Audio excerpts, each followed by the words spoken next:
Você sabia que o Autódromo de Interlagos é conhecido como o maior da América Latina? O local foi construído após um acidente fatal contendo 6 vítimas.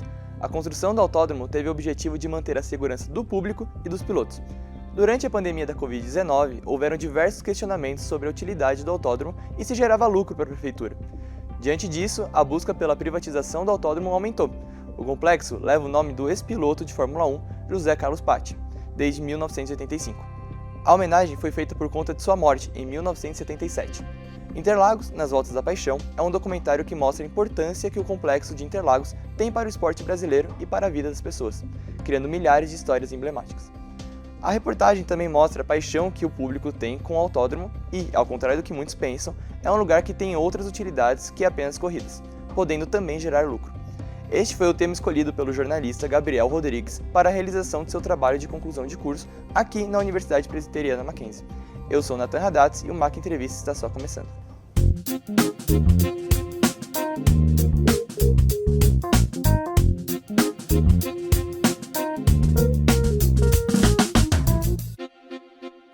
Bom dia, Gabriel. Muito prazer estar com você e obrigado por participar dessa entrevista. Bom, muito obrigado vocês pelo convite. É uma honra representar o Mackenzie e Interlagos também, né, que faz parte da minha vida como um todo.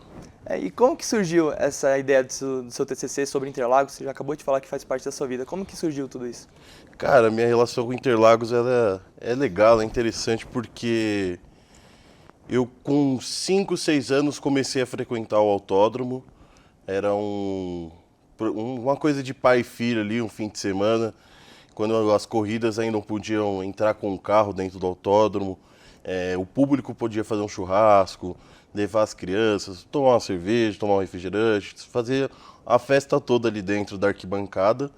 E era um negócio ali que meu pai gostava muito, sempre gostou, até antes mesmo de eu nascer, ele ia muito para lá, assistia várias corridas.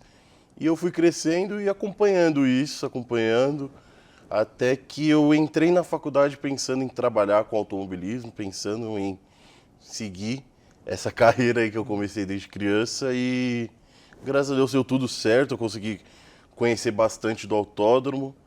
E quando surgiu a ideia de TCC, me falaram sobre documentário, eu pensei, por que não eternizar toda essa paixão em um documentário para finalizar o curso, né? Sim, e como que foi mostrar para o seu pai o seu TCC pronto, já finalizado? Ou não só para o seu pai, né, para a sua família inteira. Como que foi a reação deles? Cara, vou te falar que pro meu pai foi interessante até, porque a gente tem uma relação boa, então é legal, a gente tem uma conversa sadia e tudo mais, e eu primeiro mostrei para ele o começo, né, de tudo, porque eu vivia quase todo fim de semana indo ao autódromo, então ele sempre me perguntava por quê. E eu comecei a explicar, não, estou fazendo um projeto para a faculdade e tudo mais. E ele foi gostando, eu via no semblante dele que ele gostava disso, eu via uma felicidade nele a mais, eu indo lá, graças a ele que me levou até lá.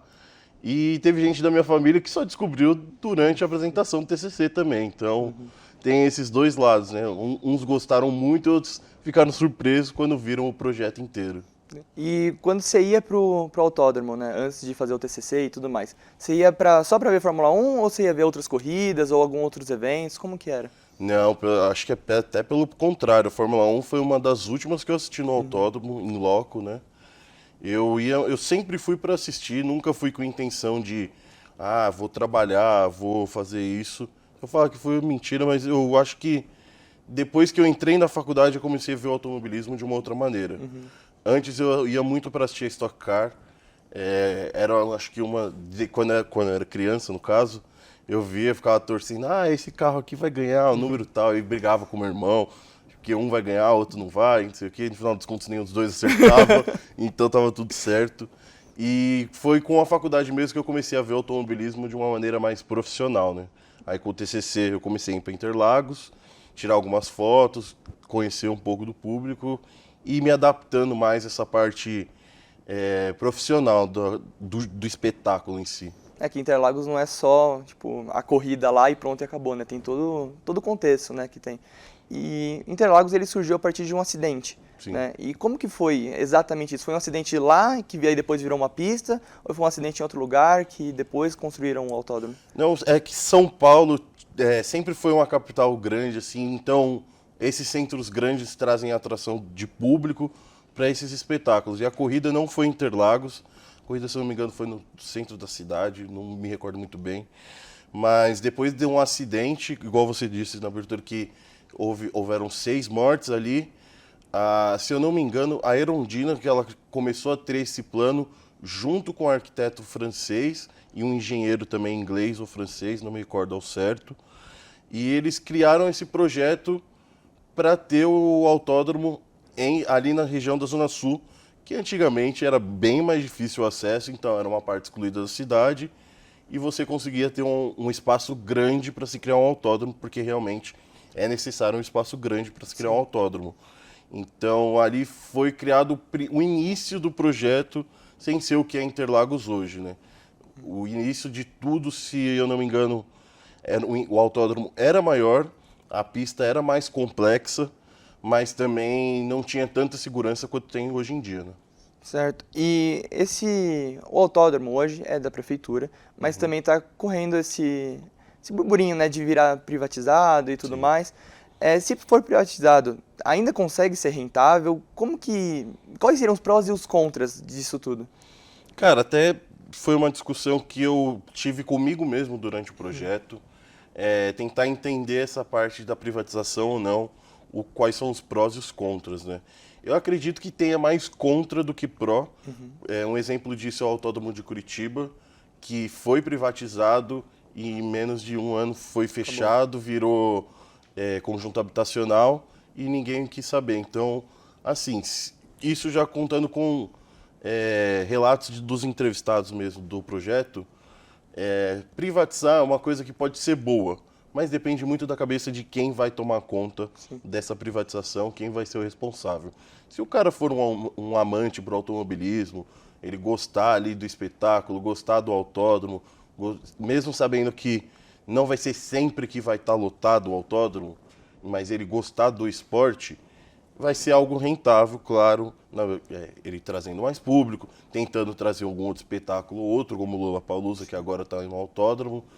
Mas eu acho que, sendo da prefeitura, ele tem Tem boas mãos, né? Isso, tem um negocinho a mais, porque é da cidade, é da gente, sabe?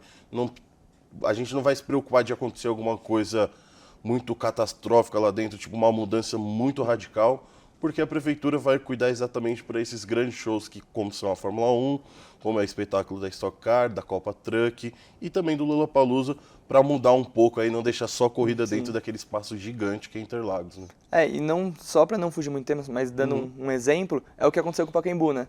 Foi privatizado Exato. e agora não tem nem mais jogo lá, só sabe Deus o que vai acontecer exatamente. Sim, e quando voltar também, um exemplo do Pacaembu, quando voltar a ser um estádio, a gente não sabe quanto vai ser para alugar o estádio, se os clubes vão querer alugar. Então, acho que a privatização é um ponto fora da curva que, para esses locais que são rentáveis, não precisa.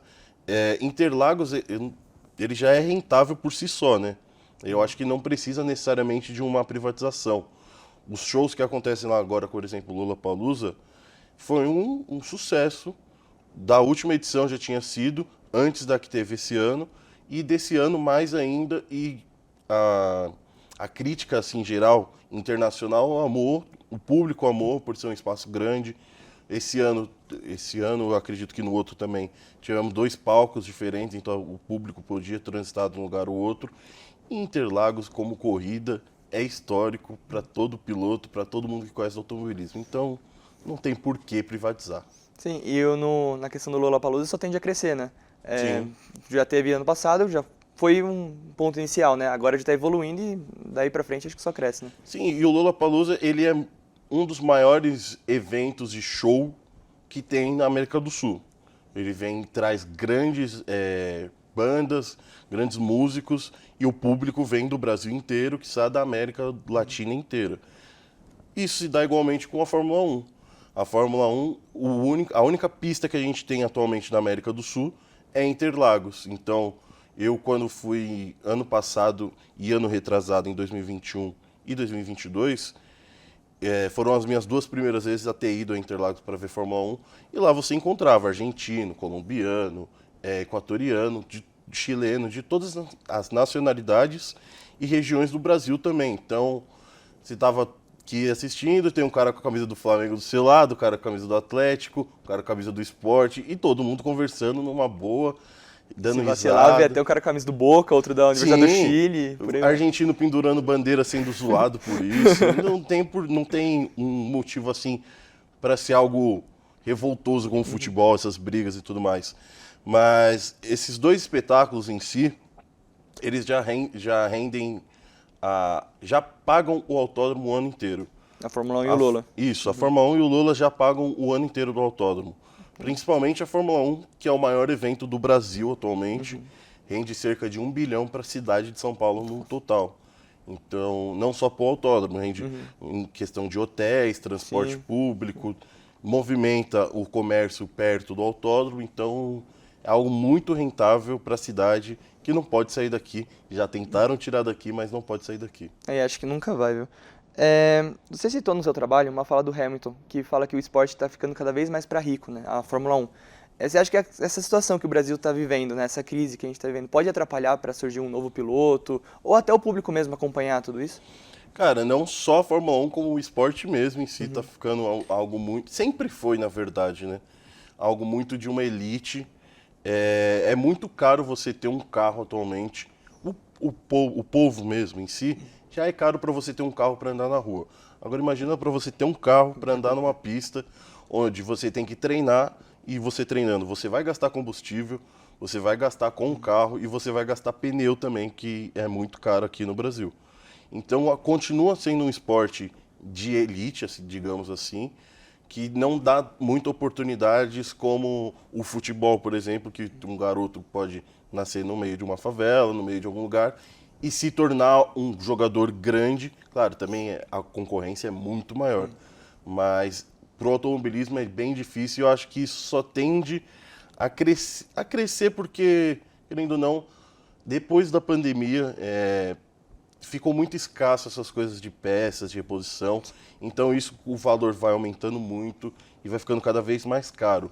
Mas se para o brasileiro é uma dificuldade isso, eu acredito que sim, mas a gente tem alternativas para isso, para tentar desviar um pouco. Hoje em dia a gente tem 2 brasileiros na Fórmula 1, infelizmente eles não correm, né? Eles são pilotos reservas. No começo do ano, o Brasil ficou na esperança de ver o Felipe correndo ali pela Aston Martin, mas infelizmente não deu certo, mas ele vai ter a sua oportunidade, acredito eu. Até porque ele, além de ser um bom piloto e ser campeão da Fórmula 2 da última temporada, ele tem bons investidores. Então, ali não conta só o piloto. Claro que o piloto é o principal, mas se você não tiver um bom investidor, você não vai estar dentro da equipe.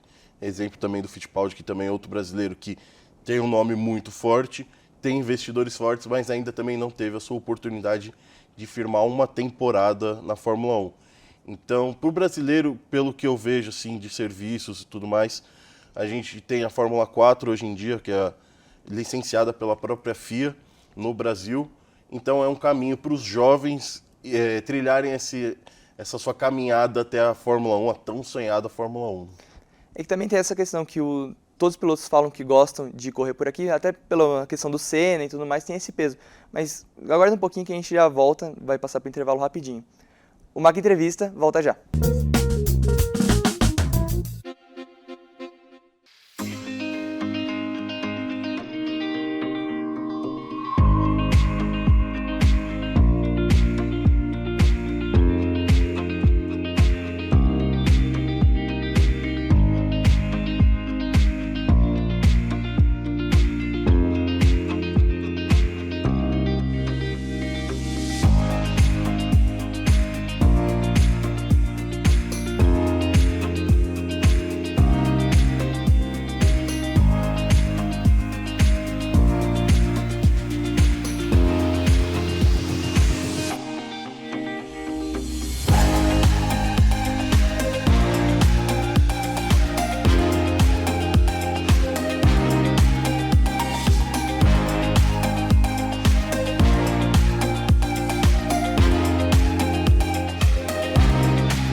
O MAC Entrevista está de volta. Hoje estamos com o jornalista Gabriel Rodrigues, autor do documentário Interlagos nas Voltas da Paixão, resultado do seu trabalho de conclusão de curso aqui na Universidade Presbiteriana Mackenzie. Ô Gabriel, no bloco anterior, eu te perguntei sobre o peso, dos pilotos correrem aqui em Interlagos por conta da história do Ayrton Senna e de outros pilotos brasileiros que correram por aqui e fizeram história. Como que é? Você sente que eles sentem o peso disso daí? Cara, correr no Brasil, acho que não só para os pilotos, mas para a instituição inteira da Fórmula 1, é algo especial. É uma coisa até que um dos entrevistados do documentário cita durante as entrevistas, o Thiago Mendonça, que trabalha na TV Bandeirantes, ele fala que Interlagos não é o autódromo que mais dá dinheiro para a Fórmula 1, não é o autódromo mais visto como um show, um espetáculo como Estados Unidos, Emirados Árabes, mas é o que mais tem história aqui. Não só o Ayrton Senna, que claro, para 99% dos pilotos, se não 100%, é um dos maiores da história, Interlagos foi um palco de muitas decisões de título também. Então a gente teve muita história acontecendo. Claro que as emblemáticas do Ayrton Senna correndo sem duas marchas no câmbio ali na sexta, ali é sensacional. Infelizmente eu não estava aqui para ver isso ainda, vi um pouco depois dessa história. Mas a gente também teve a decisão do título do Felipe Massa em 2008, que perdeu na última curva. A gente teve o bicampeonato do Fernando Alonso aqui também. Então, Interlagos, além da mística de ser a casa do maior de todos, do Ayrton Senna, ela tem esse conjunto todo dela, assim, de ser algo fantástico para decidir um título. Infelizmente, hoje em dia, a gente não decide mais em São Paulo, em Interlagos. Claro, por questões contratuais. Ela até ano passado era a penúltima corrida do calendário, esse ano já é a antepenúltima, porque agora a gente tem Las Vegas e Emirados Árabes para finalizar o calendário da Fórmula 1. Mas, respondendo a sua pergunta, depois de tantas curvas e voltas aí no autódromo, eu acho que sim, os pilotos sentem um pouco dessa pressão, sentem um pouco da presença que é Interlagos. E é programado, assim, para ter Interlagos no final das corridas e tudo mais, para ter essa decisão perto da decisão do título, ou só tem lá e vamos deixar para o final do ano? Cara, antigamente Interlagos era uma das primeiras do calendário da Fórmula 1. Assim, até quando foi em Jacarepaguá, era também no início do campeonato, e depois quando voltou a São Paulo, voltou a Interlagos, ele continuou sendo no início. Depois de um tempo começou-se a discutir qual era um lugar melhor para se ter o calendário, porque a Fórmula 1 ela depende não só não é qualquer dia que vai poder ter uma corrida, então dependendo do clima da cidade, dependendo de muitas coisas, o carro não se adapta muito bem. E eles acabaram mandando para o final do ano, da temporada, e era um show à parte para o Brasil, né? Porque além de tudo isso que eu te disse, de ser Interlagos, ser a casa do Ayrton Senna, você tá no quintal da sua casa, por exemplo, na cidade de São Paulo, no seu quintal, poder ver a decisão de um título mundial é algo sensacional. Então, o público sempre foi muito acalorado aqui, diferente de todo o resto do mundo. O brasileiro é diferente, tem essa paixão, ainda mais quando tinha o Ayrton Senna. Na questão de todos os esportes, né? Não é só a Fórmula 1. Exatamente. E o brasileiro gosta também, claro, de ver vitórias, né? A gente gosta de sentir o gosto da vitória.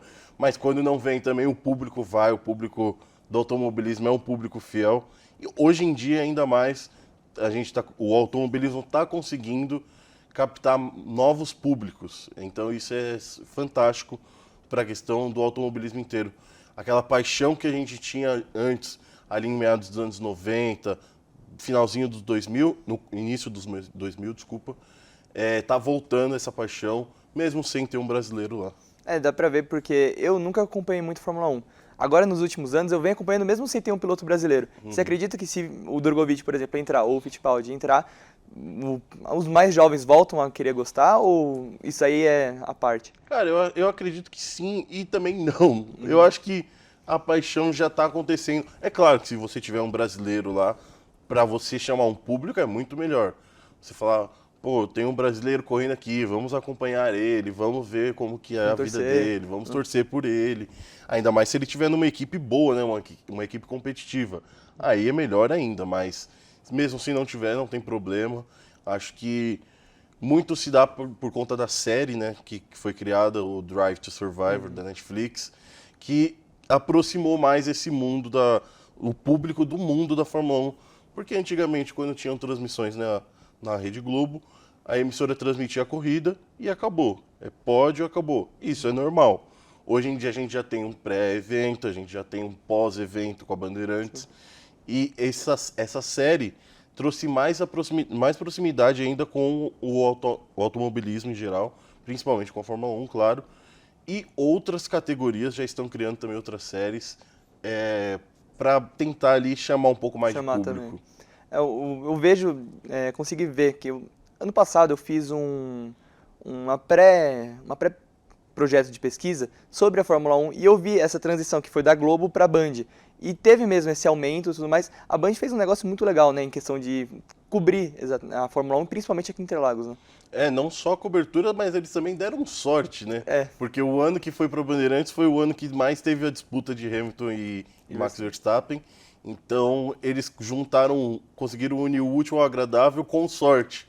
Então, eles fizeram ali algo maior. A Band sempre foi um canal também de esporte, então não é de ontem que eles estão fazendo isso. Eles já sabem muito bem como eles têm que tratar o produto Fórmula 1, porque o público vê como uma paixão. Mas quem trabalha vê como um produto. Então você tem que entregar o produto, você tem que entregar patrocinadores, você tem que entregar tudo. E eles estão tentando, inovando ali de um jeito diferente. As mídias sociais da própria Band já são diferentes, com relação à Fórmula 1, claro. São muito mais jovens, vamos dizer assim. Não é mais aquela transmissão antiga, travada. O próprio narrador, o Sérgio Maurício, tenta trazer um pouco mais disso, do que está acontecendo atualmente, as factoridades que temos. Então, eu acho que estamos no caminho certo. Podemos melhorar? Sim, mas a gente está no caminho certo. Com o tempo vai melhorando. Sim. E a gente comentou no bloco anterior que não é só a Fórmula 1 que tem lá, tem outros eventos, como até o Lollapalooza. Falando sobre o Lola, como é que muda a infraestrutura para a preparação do evento? Porque você preparar para uma Fórmula 1 ou para alguma corrida é uma coisa, mas para o Lola é outra. Como que é essa diferença? Cara, eu lembro quando eu conversei com o Chan, que é o administrador do autódromo, Marcelo Chan, ele me contou que a preparação para o autódromo tem duas preparações principais para o ano, é a Fórmula 1 e o Lola. A diferença, eu acho que brutal, é você não precisar preparar o asfalto tanto para um evento. Então, você não tem essa preocupação de tanto, eu preciso melhorar o asfalto, preciso melhorar um escape de um carro, para o carro escapar da pista, por exemplo, e ter mais segurança. Eu acho que a infraestrutura que Interlagos tinha era um desafio para se criar, antes, claro, do Lola ter ido até lá. Era um desafio porque Interlagos ali no miolo mesmo é muito morro e muito mato, cara.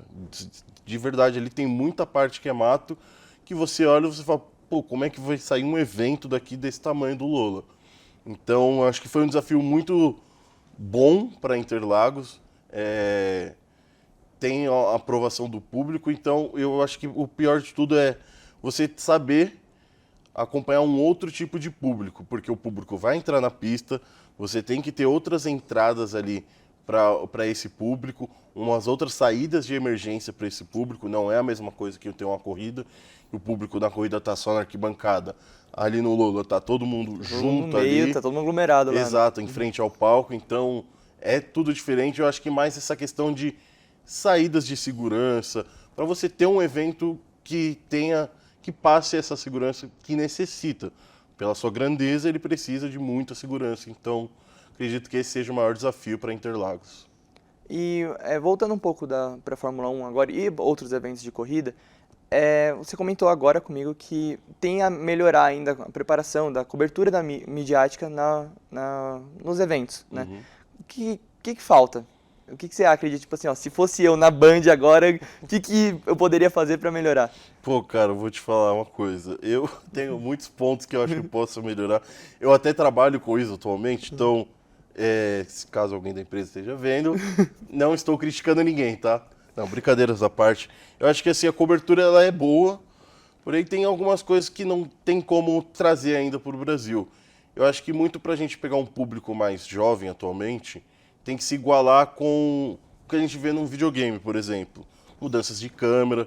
No videogame você aperta 2 botões, você está vendo aqui no carro, aí você vê a visão do piloto, você vê a visão do teto do carro, você vê qualquer coisa. E a Fórmula 1 em si, que é o principal, né, o estandarte, o topo da cadeia, eles estão já mudando isso. Você vê que hoje em dia tem câmera dentro do capacete, claro que antigamente também tinha, mas hoje tem todos os pilotos têm câmera dentro do capacete, tem câmera para tudo que é lá dentro do carro, dentro da pista. Então eu acho que essas transições de câmeras para tentar trazer o máximo possível. Hoje em dia tem câmera até no próprio pedal do carro. Então a gente vê que até tem equipe que já tem patrocínio no pedal do carro. Ninguém vê o pedal do carro fora quem está assistindo na transmissão. Então eu acho que tem essas coisas estão melhorando. Talvez um pouco mais de abertura para outros lugares. Não deixar só nesse monopólio de uma emissora só. Ter concorrência é sempre importante. Porque com a concorrência um quer melhorar para o outro. Senão fica só lá na Band e fica todo mundo... Estamos fazendo certo, aqui, tá tranquilo. Exato, tô aqui, não vai mudar. Então eu acho que abrir essa concorrência é bacana. Exemplo disso, a Copa do Mundo. O Casimiro Miguel, que é o streamer agora da atualidade maior do Brasil, fez a transmissão da Copa do Mundo. Quem saiu Foi até melhor que a Globo, na minha opinião. Bateu a Globo em muitos jogos em questão de audiência. E agora quem está no YouTube fazendo transmissão, só o Galvão Bueno. Então, você vê que tem essa concorrência, gera uma melhora e gera até para o próprio público. Às vezes você pode não gostar do narrador que está ali narrando a Fórmula 1, narrando o Stock Car, seja na internet ou na televisão. Você pode não gostar de um comentarista, então você tem essas opções. Eu acho que ter opção é a melhor coisa que pode acontecer agora no momento. E você comentou também da câmera, eu acho muito legal também o fato dos gráficos que tem durante a corrida. Sim. Pô, você tá vendo o carro do Verstappen, por exemplo, e o Hamilton tá na frente, você consegue ver quantos segundos ele tá, aonde exatamente, parece que você tá jogando videogame, né? Exato. É muito legal. É isso que vai aproximando o público, Sim. né? E também o estilo de transmissão, né? O Sérgio Maurício, por exemplo, faz as piadinhas lá que a gente comentou no bloco anterior, que você fala, pô, eu tô sentado na mesa lá com eles, né? Exato. Eu acho que trazer um pouco o público é um diferencial que a Band está tendo, diferente que tinha na Globo. Sim. Alguns dias atrás a gente comemorou o aniversário do Senna. Falando um pouco dele, você acredita que ele contribuiu muito pro esporte, pro Brasil, acompanhar o esporte? Cara, eu acho que o Senna... Pô, eu posso estar falando uma grande besteira, mas Senna e Pelé são os dois maiores ídolos do Brasil. Para mim, na minha opinião, eu colocaria o Senna em primeiro até. Acho que o Pelé foi um grande atleta, foi um grande ídolo. Mas como sou muito mais fã de automobilismo do que de futebol, o Senna para mim é o maior ídolo brasileiro que a gente já teve. Então, mostrar essa visibilidade para o mundo, que tipo, um brasileiro pode chegar lá e pode ser o melhor que todos os outros que estão lá, ele fazia isso, ele mostrava isso, não só na prática, mas com palavras também, com ações. O Senna era um cara muito firme nas suas palavras, até às vezes passava um pouco do ponto, mas isso aí não cabe a mim, mas eu acho que ele mostrou para o brasileiro que o brasileiro pode chegar lá, o brasileiro não pode desistir. Tem muita gente que fala coisas ruins do Senna na questão de ele não querer viver muito bem, que não dá muita atenção para a família, só querer saber de corrida, mas, cara, é o que ele ama, é o que ele amava, tá ali. O cara passava todos os dias tentando melhorar algo do seu carro, não à toa ele é tricampeão do mundo, tentava sempre melhorar algo mais, porque ele sabe que pode melhorar. Então, isso que falta, acho que um pouco de inspirar de novo o povo, que ele trouxe isso. Porque ele revolucionou tudo, né? Exato, ele poder mostrar que, tipo, se o povo conseguir persistir, vai ter dificuldade, vai ter muita dificuldade pro brasileiro. Mas se você persistir, você consegue chegar lá. Acho que é essa mensagem que ele sempre tentou passar e conseguiu, muitas das vezes. Foi o maior da história mesmo. Sim. Gabriel, o papo tá muito legal. Eu queria falar muito mais sobre Senna, sobre Fórmula 1, sobre o autódromo inteiro. Mas, infelizmente, nosso tempo tá ficando por aqui. E muito obrigado por ter participado. Muito obrigado você pelo convite, obrigado ao Mackenzie também pelo convite. Espero poder voltar mais vezes aí, pode chamar quando tiver, estou disponível. Precisar também chamar para rádio, para alguma coisa, a gente precisar de entrevista, tamo junto. Como dizem, né, uma vez mackenzista, sempre mackenzista. Então, estamos aqui sempre de portas abertas e cheio de amor para dar para esse Mackenzie. E muito obrigado também a você que nos acompanhou até aqui. Infelizmente, o programa está chegando ao fim, mas se você quiser rever este programa ou outros episódios, acesse o canal na TV Mackenzie ou no YouTube. Até o próximo programa e até mais.